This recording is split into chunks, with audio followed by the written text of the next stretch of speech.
Welcome back to Final Trade. Are modern Magic cards, modern singles, investable? I think resoundingly the answer is no. And I'll tell you why. I'll try to convince you.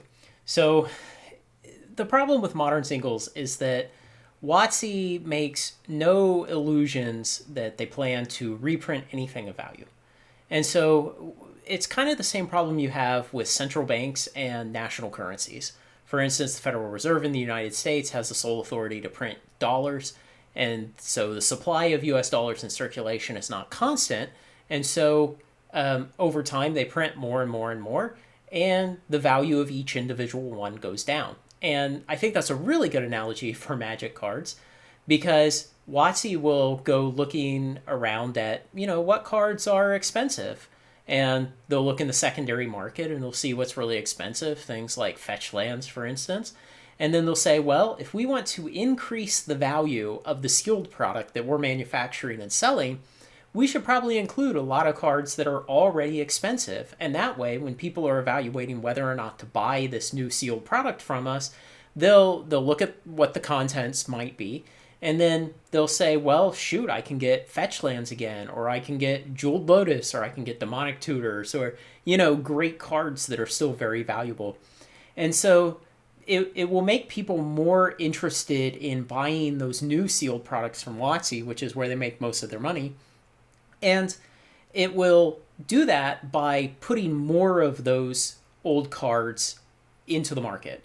And so it will dilute the value of the existing ones. And really this kind of comes back around to the reserve list and why buying reserve list cards is a good investment.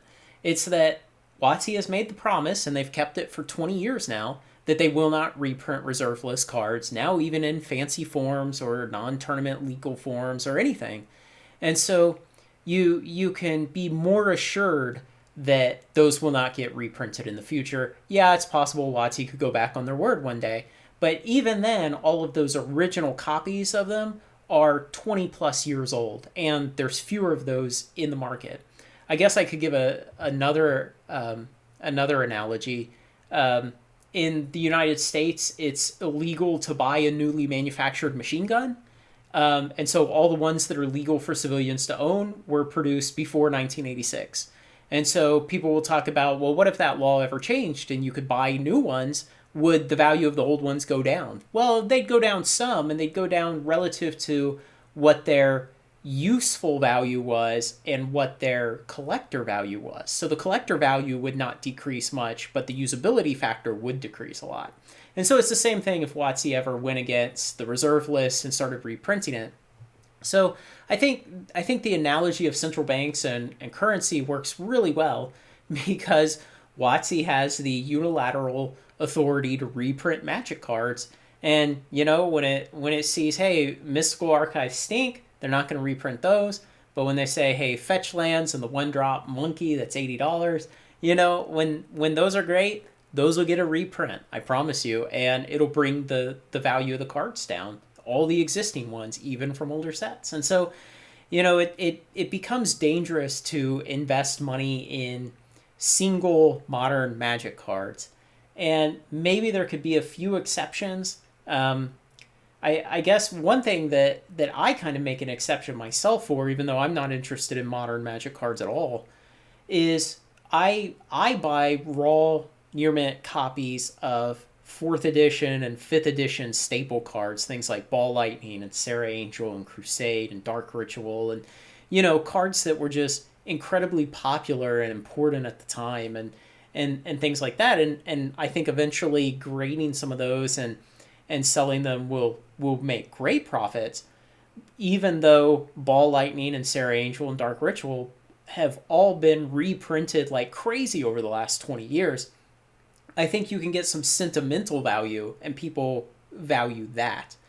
But in terms of uniqueness, in terms of WotC's ability to figuratively reach into your collection and steal value out of it by reprinting those cards, I think those things make modern singles just absolutely uninvestable. Now, if you like the cards, you like the art, you like holding them in your hands, buy what you want.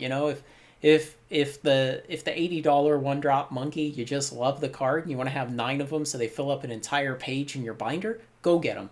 You know, it may not be a great investment, but if it makes you happy, go do it. So, but in general, modern Magic singles they are no more investable than the U.S. dollar is, because you know the Federal Reserve will just keep printing more U.S. dollars and make your current ones worthless. And as we say, cash is trash. Spend all your useless dollars buying appreciating assets or income generating assets. And it's the same with Magic. If you're going to spend money in Magic, buy reserve list, buy sealed product, things like that, or just buy nostalgic stuff that makes you happy. So if you like this kind of thing, like, comment, share, and subscribe, and join me on Final Trade. Thanks a lot.